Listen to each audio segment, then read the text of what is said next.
Welcome back, everyone, to another edition of the Prove Me Wrong podcast. I'm Pete Lieb. I'm your host tonight. I'm glad you're here with me. My guest tonight is Mr. Allan Pease, and Allan and I are going to talk about body language tonight and body language training, what your physical actions may be saying to others about you, and how you can turn that around and read the body language of others and use it to your benefit.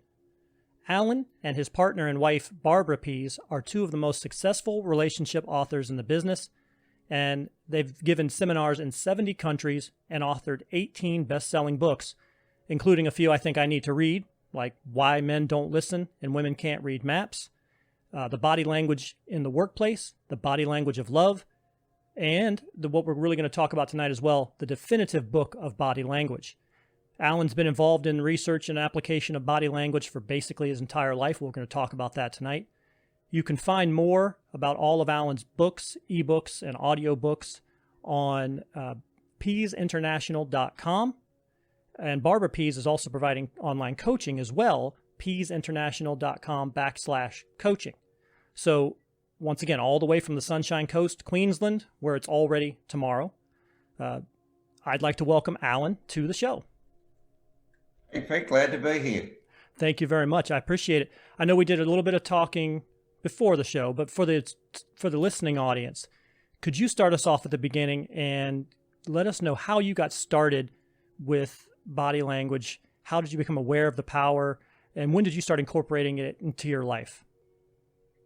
Well, for me, it began back in the 1950s. My father was the local country insurance agent for Eagle Star Insurance, and they used to collect the premiums at night and on the weekend collect them by hand because there are no checks or credit cards. Mm-hmm. And that's how they prospected for new business. They could tell from the local rolls who lived in the houses and who the neighbours were. And so he'd regularly take me with him because he was a young guy knocking on doors, trying to present for more insurance, and often there were only women at home on their own, so you couldn't get in. So he'd take me as a kid. And with a kid, you get in. Right. And if they wouldn't let him in, he'd say things like, would you mind if Allan uses your toilet, please? Or could Allan have a glass of water? So I spend my nights and weekends being in people's toilets all across southwestern Australia and drinking glasses of water. But I got to sit around a table listening to Dale Carnegie on 78 RPM records at night, because the insurance guys of the 50s were the cutting edge guys. And I learnt things like that you can look at people and figure out what could be going on in their mind, how to make people your best friend, because if you know how to win friends and influence people, which is Dale Carnegie's title, right, you could do well in business. So all my life, from the time I was a kid and at school, I always had a job at night and on the weekends selling something. And the ability to read body language tells you when to speak, when to shut up, when to hold back, when to present, when time's right and when it's wrong. And that happened for me right through until I became an adult. I was a super salesman here in Australia. I used to win everything. And they get me to talk about how do you sell so much. And part of what I talked about was being able to assess what someone's intentions could be by the way they behaved. And I put that into a book by 1976, which I just called Body Language. I figured if I sold 10,000 copies of this, it would be amazing. And we've written another 17 bestsellers since that time. So, like any new language, then you kind of learned through immersion, wash, rinse, and repeat. Your father just kind of dropped you in the situation, allowed you to listen, allowed you to watch and see how people were going to react and kind of get a feel for what was going to come next. How would you recommend that people who are just now starting, maybe they're picking up your book for the first time, how would you recommend that they start to be able to ingest and apply what they're reading in your book? A number of ways of doing it. First is to understand that when you're face-to-face, which you and I now are technically, 60 to 80% of all the impact of the message being sent right now is done non-verbally by gestures, movements, expressions. So it's the major part of our communication, and it shows what a person's feeling. So when you're reading body language, you're really just reading their emotions. And a simple way to test yourself, and this is watch TV and turn the sound off. So you've got no sound, then you're like a hearing impaired or a deaf person, that you're in that same position where you have to figure out what's going on. Or better still, watch foreign language television where you don't know the language. Right. And pretty quickly you'll realize that without any language, you'll know what's going on between people, because the biggest medium being projected is nonverbal, 60 to 80%. The next medium that's being projected is tone of voice. So even if you watch foreign films with the sound up, you can still pretty much work out what's going on, even though you don't understand the language. So that's a really effective way to do it. Another time is, is to go to an airport. Not a good time now because no one there, but under all conditions, if you go to an airport, you've got people showing every range of emotions: happy, sad, angry, despair, joyful, pride, confidence, negativeness. You can see every emotion just by sitting there watching people and looking at how they interact. You'll be surprised how much you can already read of this. If you're a woman, you're pretty good at doing most of it anyway. For guys, it's a little bit more of a struggle to get it than women because our brains aren't wired in the same places to read them as women are. So putting yourself to a test of getting your mates, your friends with an iPhone and film you and some of your buddies interacting with people as you normally would at work, and then play it back a week later with the sound off as a test case in a training meeting and get everybody to say, well, what do you think I was feeling or thinking? And you'll be surprised and sometimes shocked where you thought you were making a good impression, coming across really well, but they say, oh, you're really angry there, you're really uptight about it, because we don't really know how we look, Pete, until we see ourselves on a video. And we hate seeing ourselves on the videos for reality. So using it as a workshop, filming yourself is a great way to do it as well. So you mentioned just for a moment, you kind of touched on the difference between men and women. And I don't think we're breaking any new ground here when we talk about, there are millions of books written, and men are from Mars and women are from Venus, and that we aren't the same. Can you put into words some differences between men and women in regards to how they pick up that nonverbal communication? And then how can a man improve? Because women, I would assume, are pretty good at it. How can a man improve in his communication skills to understand his wife or his significant other? Well, yeah, and that's right. The biggest single problem in the world right now in communication is the differences between men and women communicating and figuring out what's going on, because men and women talk in totally different modes. Now, this is definitely not politically correct because it's very fashionable and popular, particularly in the United States and Western countries like Australia and the UK. It's popular to pretend to each other that men and women think the same way. And then if you have any experience with them, that they just don't. Right. They think differently, not better, not worse. They think differently. And you want different because you don't want to wake up every morning and have to look at you and talk to you. You want something different. You had to come up with 3 simple rules. And we wrote that book, Why Men Don't Listen, Women Can't Read Maps, which in fact was our biggest selling book, nearly 15 million copies, based on brain scans that show how these things operate in the brain. Biologically correct, politically incorrect, there's no doubt about it. First thing is to understand that male brains, now, when I say male brains, I'm talking about, doesn't necessarily mean that's a man. 3 out of 5 men will fit this spec pretty clearly. 1 in 5 is kind of halfway there. 1 in 5 is more female brain. So you look like a guy, but you think more in female terms. It doesn't mean you're gay or bisexual. There's a bigger chance it could be the case, but you're probably a straight guy who thinks more in female terms. Uh-huh. And that's about the rough percentage of how it works. With women, it's the same. 3 out of 5 women look like women. They have 2 X chromosomes, and their brain is wired for female interpretation of the world. 1 in 5 is the opposite. They think like a guy. They look like a woman, think like a guy. Very dynamic combination having in business today. And the other 1 in 5, which is hard to spot, the ones in the middle. So when I say him or her, I'm talking about female and male brains, not necessarily bodies, even though the majority of them will be bodies. So simple terms, male brain is what we call monotrack. You picture that in your head, Pete, every part of your brain is like a series of rooms. Every room has one skill, works real well on its own. The connecting cord that connects your left to right hemisphere is around about 30% thinner in connections than it is on female brains. So female brains have much more information going from left to right brain, giving female brain people what we call multitasking ability, which means they can probably do between 2 and 4 simultaneous unrelated tasks on the telephone while typing an email to someone, while listening to someone on another phone call and watching the guy out in the front at the post box. They can do all that at once. Male brains, however, don't operate that. We operate on what we call monotracking. Monotracking means we do one thing at a time. Mm-hmm. Every woman listening to this has heard a man say that, look, don't talk to me. I'm trying to drill a hole in the wall. I can't drill a hole. Like we say to women, if you really want to upset a guy, talk to me while he's having a wet shave. He'll cut himself for sure. He can't shave and listen to what's going on. Now, that being the case and understanding that that's how the biology works, if you're a woman and you want to convince a man or a male brain person, you give them one thing at a time, leaving a little pause, and then give them the next thing, leave a pause. Because that's how men communicate with each other. See, when men all talk together, as you know, Pete, we don't all talk at the same time. There's only usually one guy talking. And the other guys are sitting there with a blank face, listening, making grunting sound. Right. When you get women all together talking, they all talk at the same time. And if you look at the brain scans that we performed and why men don't listen, you'll see why that's the case. Because female brains have the ability to speak and listen simultaneously on unrelated subjects. So when they're all talking at the same time, women cop a lot of flack from men. They say, listen to those women, blah, blah, blah, blah, blah. No one's talking, no one's listening. But that's not true. If you look at the brain scans, you see that they're all listening whilst talking at the same time, which for men is an impossible concept. And so the strategy for men then, if you want to be persuasive with women, number one thing you must do, you've got to talk. Now, what happens when a woman talks, a man normally stops talking because he wants to give her his turn. And she thinks, oh, he's a bit sulky or doesn't like because he's not talking. You've got to talk. Now, you won't understand what's going on, Pete, when you do this, but it doesn't matter. She'll think, I like this guy because he's joining in. So that one simple difference of giving men one thing at a time, and when you're presenting your case or ideas to a woman, talk at the same. You must talk. And what a man will do is, if you're talking with another guy like you and I are talking now, if you started to talk over the top of me, that would be aggressive from male behaviour.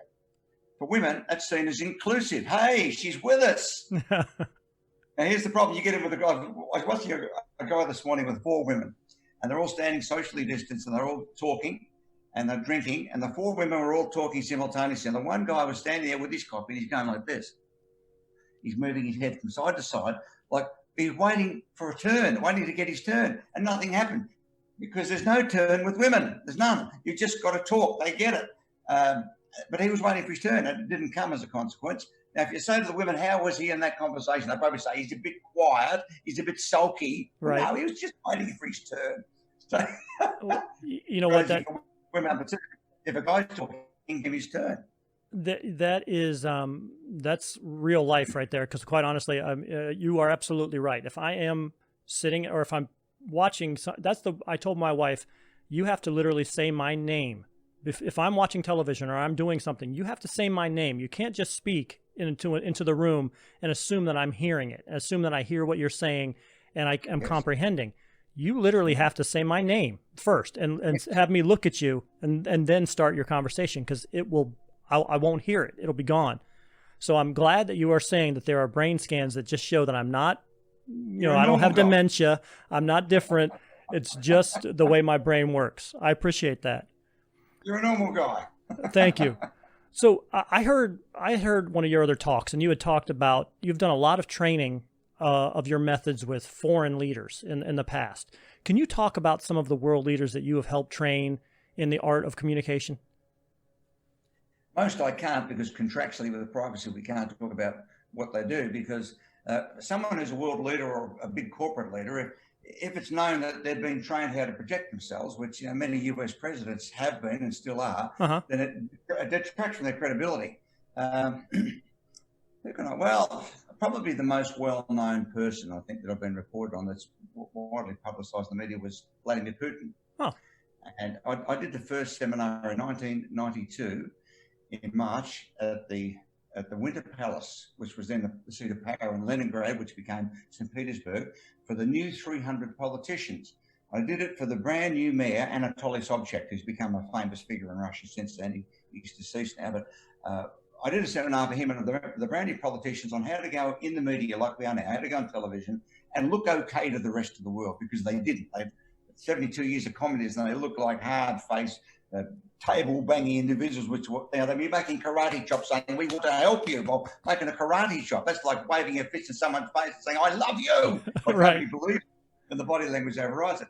And on the day we did the seminar at the Winter Palace in St. Petersburg, Anatoly Sobchak couldn't turn up. So he said, the deputy mayor will do the meeting. And the deputy mayor was Vladimir Putin, because Vladimir's first job after the KGB was the deputy mayor of St. Petersburg. And so he conducted the meeting and sat in the front row. And I can remember him there that day sitting there and talking about things like steepling, which is a gesture where you look like almost like you're praying in front of your body at chest height, but it goes with the word confidence. You're feeling confident about what you're seeing, hearing, experiencing. It's a gesture that you might make. About 10% of people have that in their repertoire. And but by intentionally making this gesture, as I'm doing now, let's fingertips of one hand just touching the other, just below the chin, 2 things happen. First is you think, hey, this guy seems to know what he's talking about. In other words, it engenders confidence in the viewer as well as the listener. And I saw Putin recently, about a month ago, being interviewed on something, and there he was, and he was steepling his hands and nodding his head forward as he talked, the same way he did it almost 30 years ago. And he's a great student, that fellow. He gets a lot of bad press because in Russia during the Soviet era, smiling forbidden, because if you're in the armed forces, which most people were at one time, if you were smiling, you were seen as not being serious about your job or your life. And so we've got this whole generation of younger people, older people now in Russia who don't smile. And to us in the West, when we see them, we think, wow, they're hard-faced sons of bitches, those people. They must be pretty mean.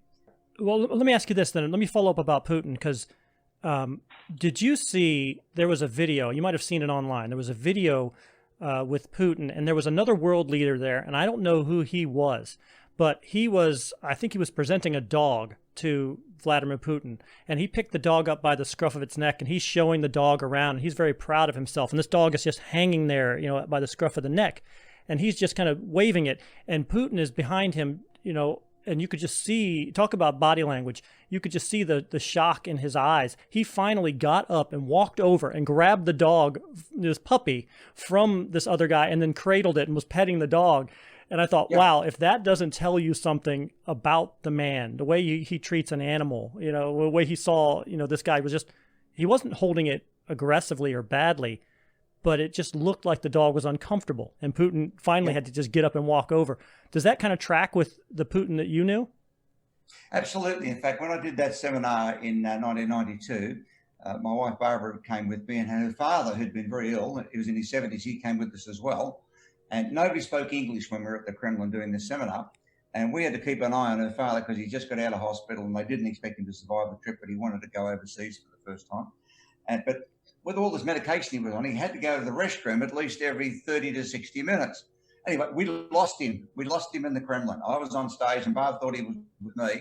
And 3 hours later, there he was in the back of the room. And we were absolutely terrified. We thought we'd lost this guy in Russia. Yeah. And he said, no, it's okay. He said, I talked to a fellow and he took me to the restroom. 5 years later, we're watching television here in Australia, and on the television comes Vladimir Putin, who is now the new president, just been elected president of Russia. And I said to Barbara's father, Bill, I said, Bill, do you remember that guy? And he looked at him and he said, oh, yes, that's the guy who took me to the toilet. I said, what? He said, that fellow, he said, I was asked if anybody spoke English. He's the only one who spoke English. And him and two big fellows with dark glasses took me to the toilet. KGB took my father-in-law to the toilet. And they stood there while he did what he had to do. Then they brought him back out again. And I mean, Putin could have thought, some silly old Western who doesn't speak English and just give it a miss. But he didn't. He actually took him to the bathroom until he did what he had to do and took him out again. And that was, in my mind, that was a turning point because I had prejudiced visions of Putin, KGB, which is where he was. And most of us in the West had that, but it proved not to be the case. It proved to be the case of what you said with the puppy. Yeah, I was with you, being an American, and you're born with a natural prejudice towards, Russians or the Soviet Union. And so we had heard that about him, and that was the way he is. He's this hard line. He's riding bare chested on a horse, and but then I saw that video of him, and I said, now, that's who the guy is to me. Anybody who would jump up like that to save a puppy, he can't be all they're saying he is. He just can't be. It seems odd that those two things are the same. So let me ask you this then. So you and I are talking right now on Zoom. So we're half a world away, literally. It's Wednesday night here and it's Thursday morning there. Yes. Where's body language analysis going in this new digital age? Kids are constantly on their phones. They don't see each other physically as much anymore. What are the opportunities that technology has for body language, and how is it going to change our kids in the future? Well, a couple of important things here. First is that Gen Ys and millennials are the first generation to grow up looking at a screen, not looking at a face. Right. Now, I'm a baby boomer, and my generation and Gen X was taught to look at people's faces. So we kind of figured out from the system by watching people's faces constantly. By younger people under 30 are less likely than their parents and grandparents to know if you're upset with them, whether you're angry, whether you're excited, because they're not seeing the system. That's the first thing. Because right. The younger generations have less ability to communicate non-verbally for that reason. If you go back in human history 100,000 years where there was no language, it was just about all body language and a few sounds, yet everybody seemed to know exactly what was meant and what had to happen. And also I can see your whole body. Whereas on a screen now, I'm not distracted by anything around you. I can only see your face. And what I can do now on a screen, and you can do too, we can stare at each other. Right. We can actually look at each other's face close up and look at any emotions. Where face to face, you can't do that. You've got to look away at least 1/3 of the time to be non-threatening in a conversation. But now in a Zoom situation or Skype situation, which you and I are, our listeners who are listening on a podcast can't see us, so they've got the medium of words and tone of voice only. They're left to make up in their minds what they think we're doing with our hands and faces as we talk. But I'm actually looking at your face, and I can study every angle of it, and it doesn't bother you because you don't know I'm doing that. Whereas if it was face to face, you'd know it, and you'd say, "Hey, this guy's freaking me out a bit. He's sort of staring at my face." So the first thing to understand is that we can do things with Zoom and with Skype calls and FaceTime we can't do in real time. We can stare. Secondly, we're only seeing normally from the chest to the top of the head. I can't see your feet or your hands, so I don't really know what they're doing, which reveal a lot of clues about your attitude or your intentions. I can't see them. So from that aspect, it's harder, but I've got the advantage of being able to stare at your face. So body language today is equally as much, if not more important than it's probably been in the past, because most of our communication, particularly with coronavirus, is on a screen. We're actually looking at people on a screen. And the 60 to 80% impact of their attitude is still there. It doesn't make any difference. It's just a matter of whether you read it or not. And reading faces is a little harder than reading a whole body, because the further away from your brain a body part sits, the harder it is to control it. So you can fake your face, but you can't fake your feet. Well, I know that just using as an example, my kids, I have a 19-year-old and a 17-year-old, and you're right. I mean, they definitely have a much more difficult time seeing if somebody's angry, seeing, when I'm disturbed, and they may not understand that what they just said annoyed me. They don't get it because they don't have as much face-to-face interaction or as much opportunity, especially with their friends. When I was a kid growing up, and most, again, Gen Xers, if you said something wrong, you knew it immediately. You knew it in the way that somebody stiffened, or, even worse, maybe you got popped in the mouth. It happens. But you knew immediately. There was immediate feedback.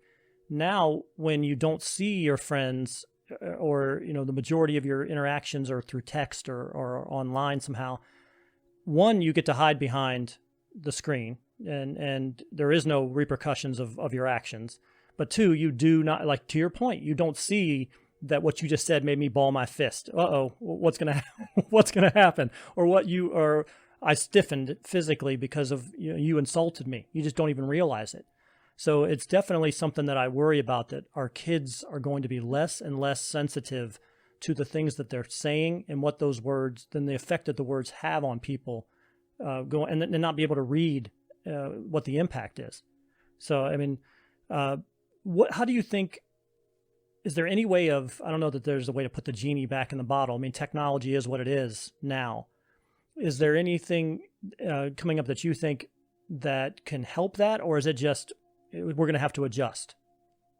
Well, the first thing is with the younger people, we do get them in our seminar. Parents particularly will bring their teenage kids or young adults to some of our communication seminars. And one of the things that we teach them is that you need to be aware, first of all, acknowledge that chances are with your generation that you're not going to have the same ability to read people's emotions, therefore know what to do next than, say, your parents or grandparents did, is to acknowledge it. And secondly, is to teach yourself how to do it. Teach yourself how to read body signals, what to look for. And when you teach yourself to do this, whether it's on a screen like you and I are now, whether it's out in real life, it's real good fun. But you know what you're looking for. It's fun. And in business, we know in business, people don't buy your product or service first. They buy you first. And if they buy you, they feel good with you. They like you. They feel like they might invite you even to lunch. They buy you. They'll look for reasons to say yes. If they don't buy you for any reason, sometimes they're tiny little reasons we can't even think of, they'll look for reasons to say no, even if it's a good idea.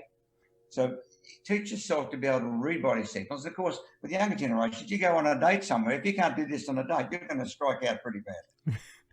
So, speaking about going on a date and kind of, there are circumstances when you have to fake it, fake confidence, fake understanding, empathy. How can the average person do that effectively with their body language? Sometimes public speaking. Some people are just terrified to go up in front of other people and speak. Are there different body poses or postures or things like that you could practice or use that might potentially help you in those situations? Well, one of the new things we discovered in the last decade of our body language is that it's cause and effect. In other words, whatever emotion you're feeling, happiness or sadness, where you might cross your arms, lean back a little bit, turn your body away from someone, joy, anger, whatever emotion you're feeling is likely to be reflected and visualized in gestures, movements, and postures. But the reverse happens as well, Pete. If you intentionally take a specific position or posture or gesture and hold it for only 10 seconds, you will begin to feel the emotions that match it. In other words, you can manipulate your own emotions by changing your body signals. So, for example, if you're going for a job interview in a face-to-face or even a Skype video situation, well, let's say it's face-to-face, you're going to be under tension because you want to get it right. You don't want to screw up. You want to get a yes. Right. But at the same time, you don't want to reveal that you're nervous or a little bit upset about it or maybe not confident. You want to show the opposite. So you need to fake it.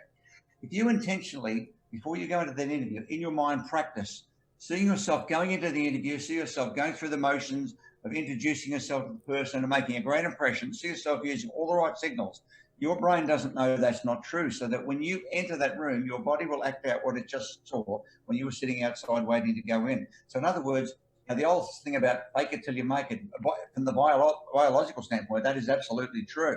By intentionally steepling your hands in front of your chest that we talked about earlier, and going up and down the soles of your feet as you talk, and lifting your chin up. It's just if you do that on your own, standing in a corner for 2 minutes, you'll feel like, hey, I've got this together. I can do this. Whereas if you're full of fear, you're likely to hunch your shoulders, lean forward, make yourself smaller, and you'll reveal fear to others who'll see you and they'll go, oh, he's a bit frightened. Because we know that employers today are not looking necessarily for your track record or capabilities first or education. They're looking for, do you communicate effectively? Can I put you in front of my staff and my clients and my customers and get them to feel good? And by intentionally practicing positive body language and eliminating stuff that doesn't work, you can completely change how people perceive you. That's what we do with our seminars in our business. We teach people what they look like, because most of us don't know what we look like. And then we teach them over a weekend to change and add positive things. So by the end of the weekend, they look like somebody different. Now they feel a bit weird. When you change like that, you do feel weird. You think everybody knows what I'm doing, but they don't. Right. You know, within 60 days, if you're practicing that, it becomes who you actually are. Yeah, you're absolutely right. Some people, before we get into the camera age, they didn't know how they looked. They didn't know how they moved or how they looked on their own, or kind of the perception they gave off when they were moving. Now people definitely can see that more, can definitely understand a little bit more. And you are absolutely right. I'm in a band on the weekends as well, and I'm the lead singer of the band. And the first couple of times we gigged together, lead singers have to have a certain persona. They have to have a certain confidence and a certain stage presence. And that is not a natural thing for some people. You have to learn it. You have to get comfortable with it. You have to practice it. But you're absolutely right. 60 days, 3 months maybe, doing it confidently. They don't know you're not that way. They don't know you're normally not as outgoing as that. That looks normal, and then suddenly it is normal. So I agree with that. I do want to ask you this question though. You mentioned crossed arms. I've heard in other talks, I've heard it both ways. When I was growing up, crossed arms means you were closing yourself off, you were protecting yourself, you weren't interested in the discussion anymore. But I've also heard people say, oh, it's just a self-hug. It feels good to cross your arms, so it's not necessarily that you are being negative, you are just comforting yourself. What have you found with relation to that pose in particular? All of what you just said is true, depending on the circumstances of how it's used. Now, if you look at it in its basics, when you cross your arms, if you just cross yours now, 7 out of 10 people have the left arm on top. That's a natural human position, 7 out of 10. So now, do I. Try to uncross now and reverse the pose. See if you can do it. Yeah, it does not feel normal. It does not feel good. No. For most people, it seems to be in our DNA that we're born with the ability to cross left on top or right on top, and we don't believe that can be changed. Now, monkeys and chimps do this as well, so it's primate behavior. And when you look at how monkeys and chimps use it, they use it to protect their heart and lungs from a frontal attack. So if some guy's throwing coconuts at them or is trying to hit them with a rock or a stick, they'll cross their arms in a self-hug position to protect the front. They don't cross over their belly or under their throat. They cross over the heart and lungs. Mm-hmm. So it's a basic protection signal. Now, here's the way it works. If you don't like what you see, hear, or experience. You don't like what somebody's saying. You don't like the environment you're in. One of the gestures that many people will use, they'll just cross their arms on their chest.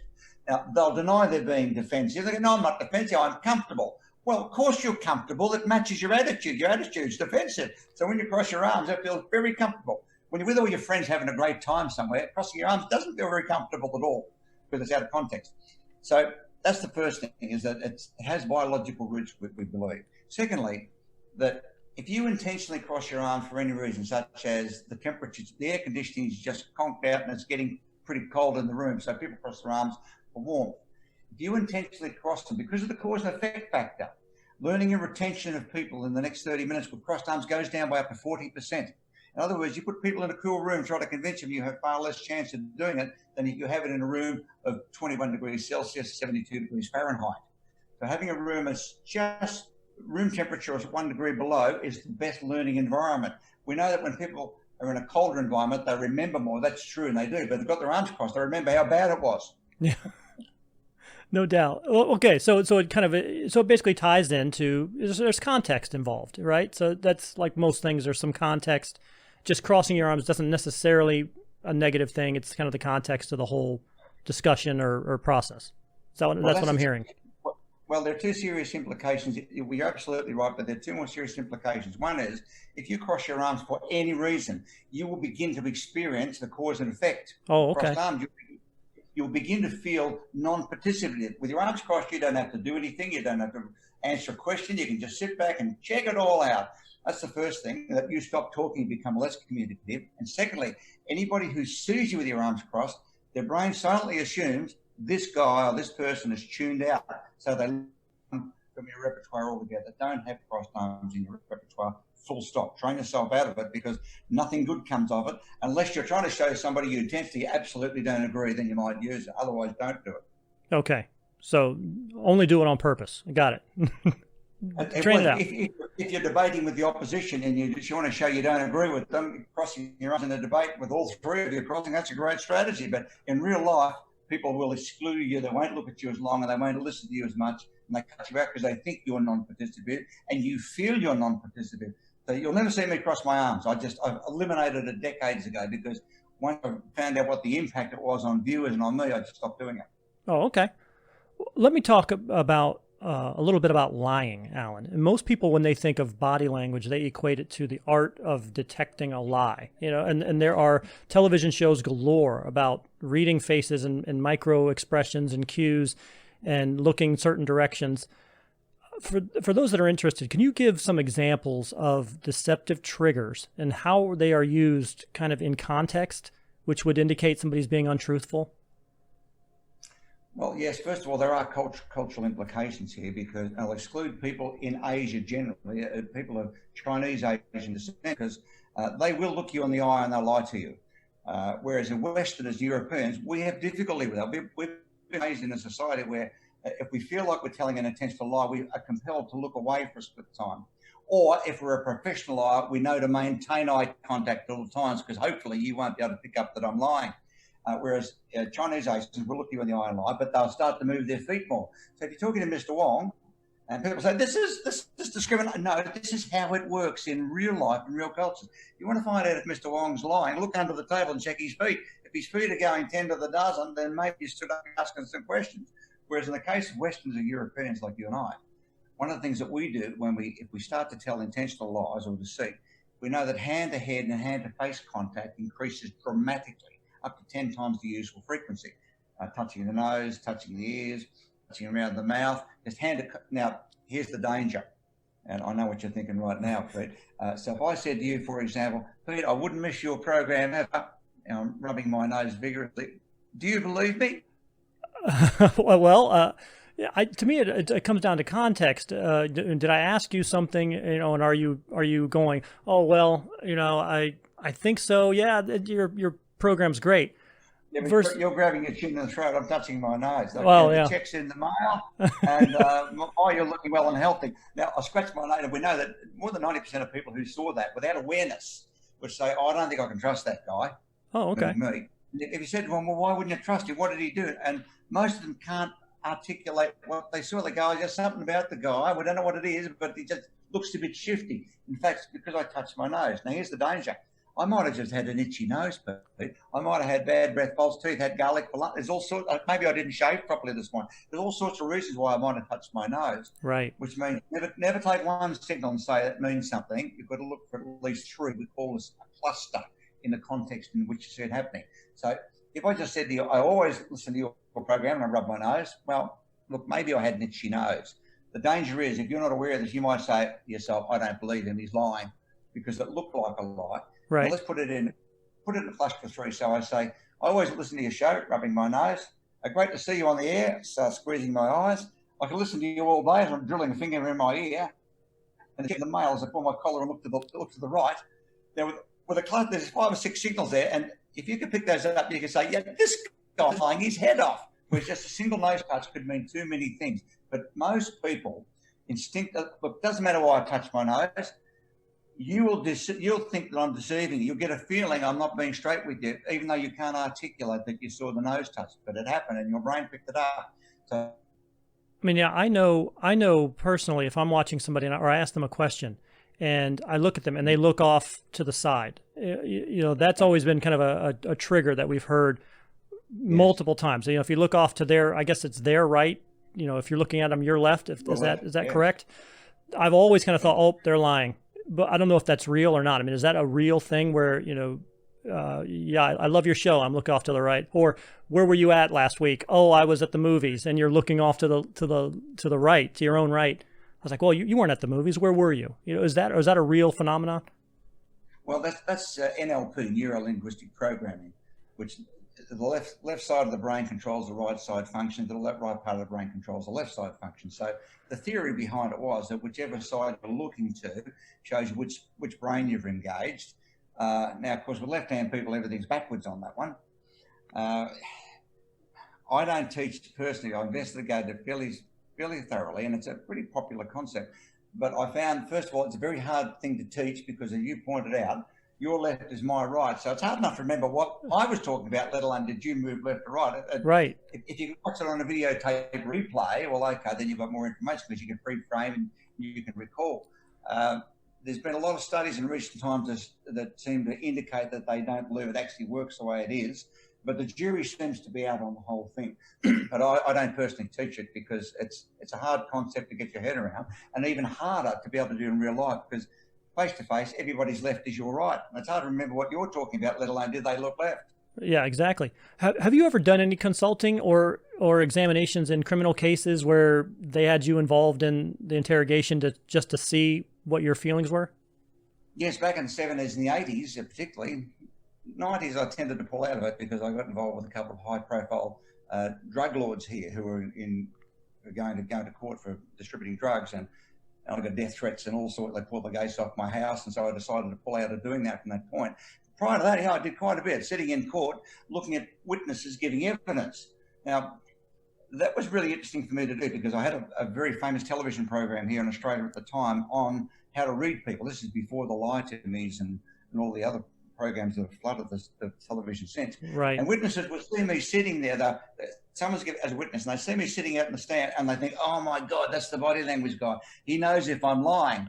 And they start to behave in strange ways if they're intending to lie. If they're telling the truth, it doesn't matter. If they're going to try to cover something up, they would think that I'm reading their every movement, which is not exactly how it works at all. I might have been sitting there writing a letter to my mother for Mother's Day.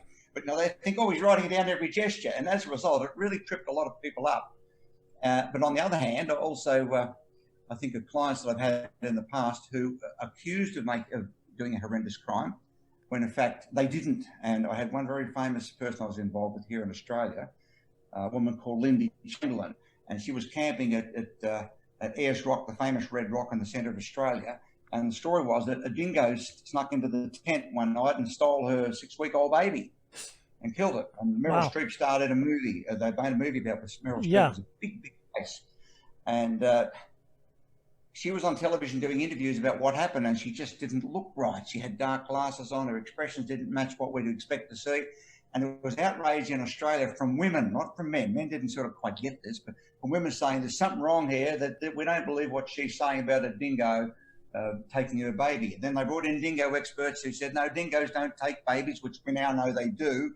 Back in the 80s, they said she didn't. So the bottom line was that when I first met her, she said to me, look, I'm going to go to jail. They're going to put me in jail because they think I did it. In fact, I didn't. And I asked her to explain what happened. And I said, look, explain what happened to me. And if you're lying, I'll know it. I won't have anything to do with you. Now, she thought that was true. So she told me what happened. And I believe that the dingo took the baby. I'd never heard of such a thing, but I believe what she said. Based on the fact that her body language made her look guilty. And this is the dangerous thing, that if you don't look like you match the image you're trying to project, people are less likely to believe you. Of course, this is how professional con artists work as well. They put on such a great act in front that we can buy it. And this is what professional actors do. An actor lies to you that they're another character.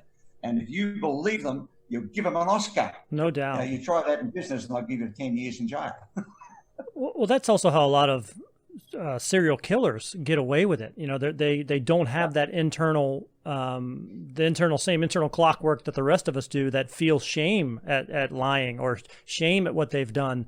To them, it's no big deal. I did what I wanted to do, and they don't feel. And that's really how lie detectors work, right? The same way that you work on those people when they're on the stand and they see you in the background, they start fidgeting. They get nervous. They know what you do. And they know that they did something wrong, right? So that's almost a dead giveaway. Just seeing you as their lie detector. There's some. I don't have many friends, as you can probably suspect, because I think I'm reading every move. I was recently at a pre-COVID virus. I was at a dinner function, sitting next to a table of executives, an important woman sitting next to me, and I could see she was clearly bored with the whole proceedings that were going on. So I thought I'll try and spark her up a bit. So I leaned across and I said, you know, I know exactly what you're thinking. I was just hammering it up, right? And she thought for a second. She turned to me and said, well, why don't you go there?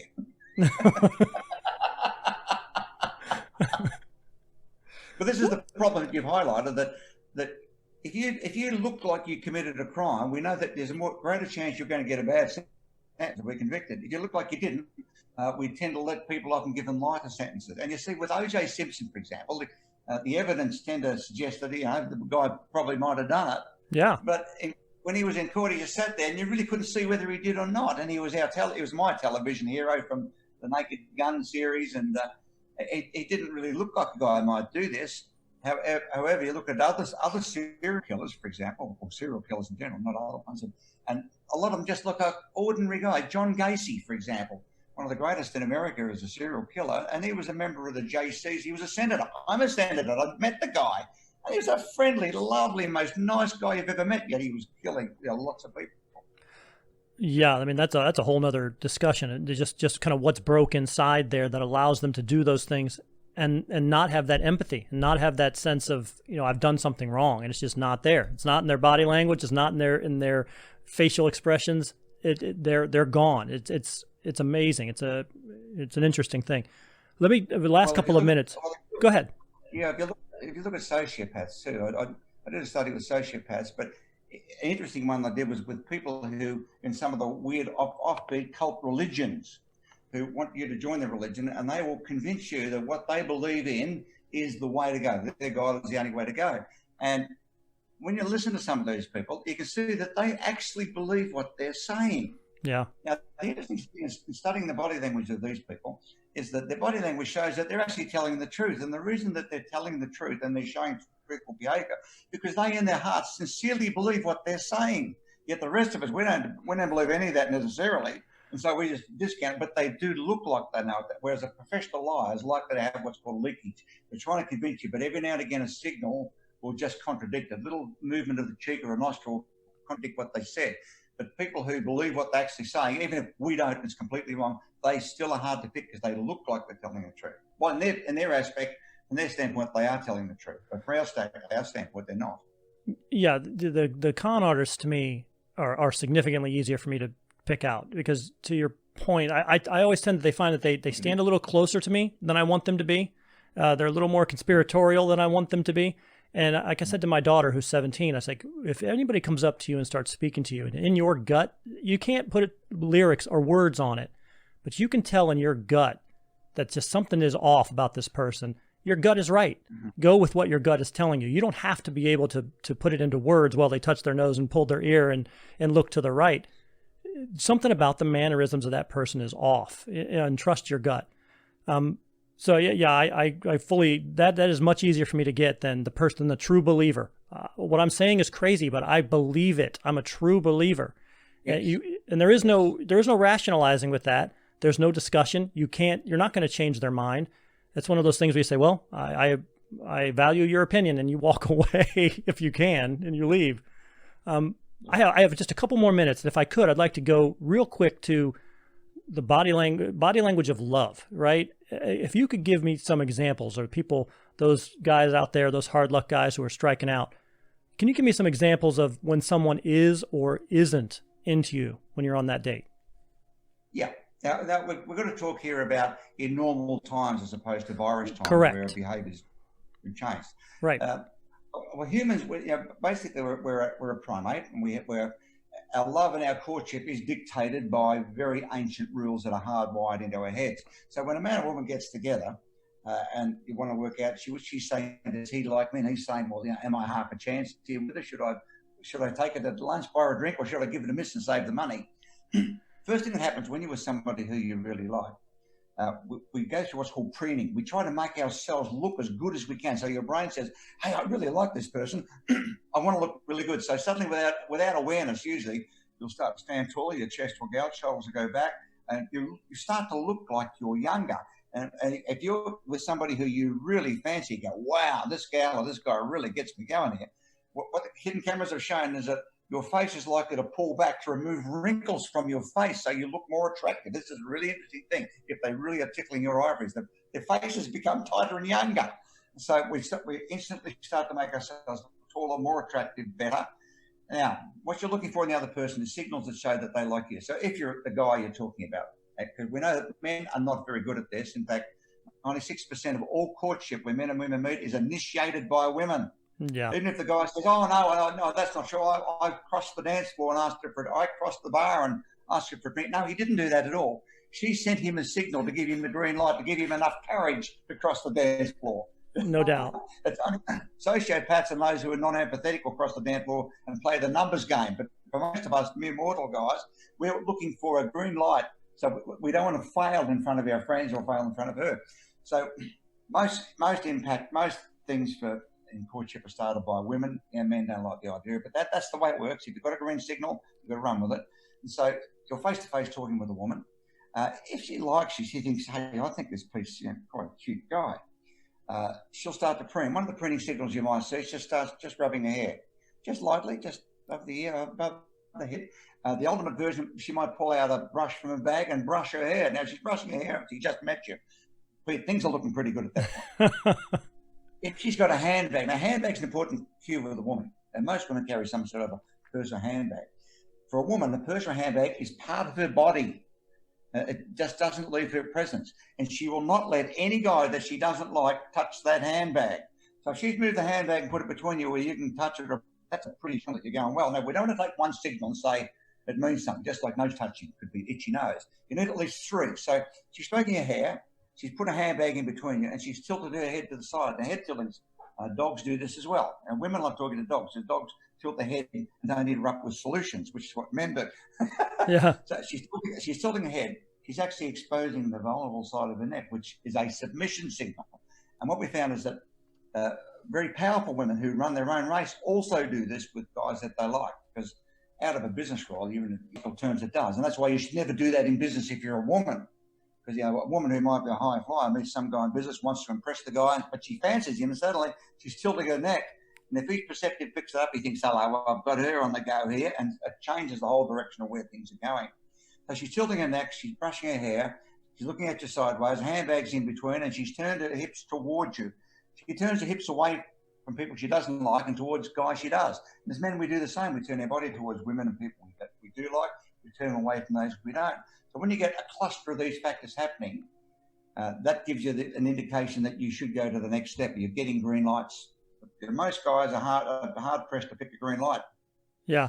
Well, hopefully everybody who's listening right now has their pen and paper out, and they're writing those down, because again, guys can only do one thing at a time. So, listen to what we're talking about right now. Write that down. It'll help you in the long run. That's for sure.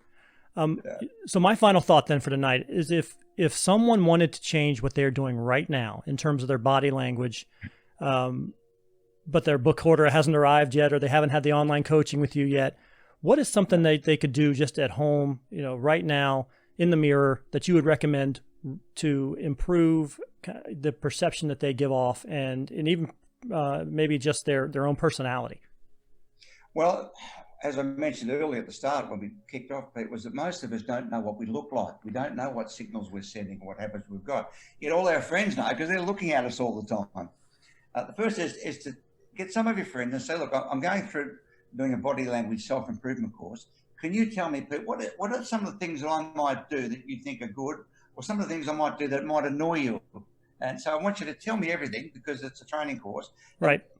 Just ask a handful of your friends, and if they're your friends, they'll tell you, oh yeah, but you're always touching the bottom of your nose with your finger, you're always scratching under your armpit, and things that you probably have no idea you're doing. So ask your friends to critique you. That's the first thing. Secondly, by watching TV with the sound turned off, watching foreign films, and working out what's going on, you can train yourself to be able to see what people are doing and how they're behaving. They give indications about what the theme is about, and you can increase your ability, your awareness to be able to read real life situations with people rather than TV. Well, thank you so much. I really appreciate it, Allan, you spending the time and meeting with me today. I know, again, we're in the hour of COVID. We're still in that point where we can't get too close to each other. I know you have some VIP weekends typically that are scheduled. I know you do a lot of things through the website. Is there anything else that you wanted to take just a moment and plug that you're doing with peaseinternational.com at this right now? Yeah, in normal times, we run weekends we've got a conference property here in southeast Queensland in the tropics in Australia. We do a weekend where we talk about how to figure out what you want in your life and communication with people, getting people on side to want to say yes to what you're proposing. Mm-hmm. Reading any of our books is definitely a good start. Why Men Don't Listen, Women Can't Read Maps that we talked about, and Definitive Book of Body Language. They're all on downloads through Amazon or through our website at peaseinternational.com. And the main thing about it is to make a decision that you will become a great communicator. If you make the decision, I'm going to become a great communicator, get these tools and they will show you how to do this stuff. And it almost becomes like a secret hidden language that only you know about, because you go out into society armed with information. It's almost like having an X-ray vision. You can see exactly what's going on out there. And it's like turning the light on in a dark room. Instead of banging your foot on the table all the time in the dark, by reading some of our stuff or coming to our weekends, it's like turning the light and you can see what you've been bumping into. We didn't invent what was in the room, but we turned the light on. Now you can see it, not bump into it again. Well, once again, I really appreciate it, Allan. I think this has been incredibly informative for me. I hope to talk to you again. Maybe sometime we can get together again and do this again. This has been great. Yeah, exactly. I love talking to you here. Rubbing my eyes, you know what? You've given me some things to think about. That's not even a joke. I will be watching people's hand motions when they talk to me going forward. Do they really think I'm interesting? I'm not sure. So I really appreciate it. Once again, thank you so much. And hopefully we can talk to you again soon. So once again, that is Allan Pease. He is one of the preeminent body language experts in the field, and really a lot of good information there. A lot of things for you to think about. How are you projecting? What are you giving off? What signals are you giving off to other people? What topics or what things can you do to maybe even improve your own, personal stature? Like he was saying, posturing and posing. Maybe if talking in big groups is hard for you, hold that pose, hold that positive pose. Hold your fingers up here, and give yourself 30 seconds of it, or give yourself a minute of it. And he has found that studies show that this will actually improve your impression of yourself, and actually will change your outlook and your personality. And it's like anything else. You do that long enough and do that consistently enough, it's going to start changing your personality and changing who you are. A lot of things there in terms of the language of love, talking about helping with some foreign leaders, how we can talk and determine whether or not somebody's lying to you or not. Those are all really interesting things. What are your thoughts on any of that? Do you feel it is getting easier or harder in the current environment to really kind of get a gauge on how people are what they're saying to you and what they really mean based on their body. If you want to drop us a line, you can certainly contact us through email. It is provemerongcast@gmail.com. You can also contact us on Facebook or Instagram. Those are our two other platforms. It's just Prove Me Wrong. You can search for it that way. If you want to just hear the podcast itself, we are on Spotify, Stitcher, Tunein Radio, Apple Podcasts. Really anywhere that you find podcasts, you can find the Prove Me Wrong podcast. Like and subscribe to the podcast, and you will be notified when a brand new episode comes out. We typically release them once a week. You'll get all the brand new shows as they release. We're also on YouTube, and as the scroll here says, you can subscribe to the Prove Me Wrong podcast YouTube page as well. Once again, you'll be notified when these kind of conversations come up, like with Allan here on Zoom tonight. Again, very interesting. It would be really interesting to have been able to spend some time in some of those courtrooms and watching people it's really a matter of practice, getting out there and looking and watching people. And he had mentioned that as well, watching foreign films or watching films with the sound down and just trying to read what the person is feeling or what message they're trying to send without really saying anything. That's all incredibly interesting. So once again, you can contact us on provemerongcast@gmail.com or on Facebook or on Instagram. And before we go tonight, I do want to say this episode of the Prove Me Wrong podcast is brought to you by Java Remix. Java Remix is the perfect blend of 100% organic Arabica coffee infused with nano-emulsified CBD. Start your day off on the right foot with a great tasting cup of coffee with all the demonstrated benefits of pure CBD. Java Remix offers traditional ground coffee as well as single-serve K-Cups in both regular and decaf. And if you aren't a coffee person, Java Remix also offers CBD-infused teas and even beauty products like bath bombs and body scrubs. As an added benefit right now for our Prove Me Wrong listeners, if you go online, javaremix.com, enter the promo code Prove Me Wrong, you'll get a 20% discount off of your entire shopping experience. Java Remix also offers free shipping for all orders over $40, so you literally have no reason not to give it a try. Once again, that's javaremix.com, promo code Prove Me Wrong. The Prove Me Wrong podcast tonight is brought to you by ZendoZones citronella burners from JT Eaton. They're shaped like fearless little bug-repellent tiki gods. So go ahead and let Surf and Stan, Hawaiian Howie, and Luau Lily bring the islands to your backyard with ZendoZones citronella burners. ZendoZones uses natural 3% citronella candles and incense cones. They're perfect for patios, decks, backyards, campsites, poolside, and more. You can enjoy the outdoors again. They are available now on Amazon.com and at select Ace Hardware stores. So collect them all today. So once again, from my guest, Mr. Allan Pease, PeaseInternational.com. You can also find his wife, Barbara Pease, there as well. She's also offering some online coaching, PeaseInternational.com/coaching. This is Pete Lieb for the Prove Me Wrong podcast, and we'll see you again soon.